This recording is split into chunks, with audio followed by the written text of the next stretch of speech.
Hello hi friends. இப்போ வந்து பார்த்திங்கன்னா ஃபின்னிஃப்டி வந்து பார்த்திங்கன்னா இந்த வாரமாகவே வந்து கீழே தான் போயிட்டு இருக்குது. நீங்கள் வந்து ஸோ இன்றைக்குமே வந்து பார்த்திங்கன்னா ஒரு மேலே போச்சு. ஸோ ஆனால் அந்தளவுக்கு மேலே போகல. எல்லாருமே மேலே போயிருக்குதுன்ட்டு பை ஆப்ஷன் வாங்கியிருப்பாங்க. ஸோ அவங்களுக்கு ஹெவியாக லாஸ் ஆகிருக்கும்.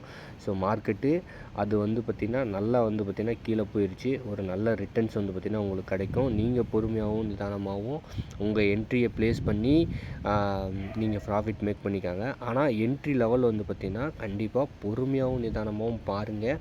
மார்க்கெட்டு வந்து பார்த்திங்கன்னா டெய்லி வாட்ச் பண்ணுங்கள். ஸ்டாக்ஸ் எப்படி பர்ஃபார்மன்ஸ் பண்ணுதுன்னு பாருங்கள். ஸோ இதெல்லாம் பொறுத்து தான் வந்து பார்த்திங்கன்னா உங்களுக்கு வந்து பார்த்திங்கன்னா அந்த ப்ராஃபிட்டுங்கிறதே ரன் ஆகும். ஸோ அவசரப்பட்டு எந்த ஒரு ட்ரேடும் எடுக்க வேணாம். ஆனால் இந்த மாதமும் இந்த வாரமும் வந்து பார்த்திங்கன்னா மார்க்கெட்டு டவுன் ட்ரெண்டில் தான் இருக்குது. கண்டிப்பாக வந்து பார்த்திங்கன்னா உங்களுக்கு ஒரு நல்ல ப்ராஃபிட் கிடைக்கும். ஸோ பொறுமையாகவும் நிதானமாகவும் என்ட்ரி ப்ளேஸ் பண்ணி வந்து பார்த்திங்கன்னா நீங்கள் ப்ராஃபிட் மேக் பண்ணிக்காங்க. Thank you friends.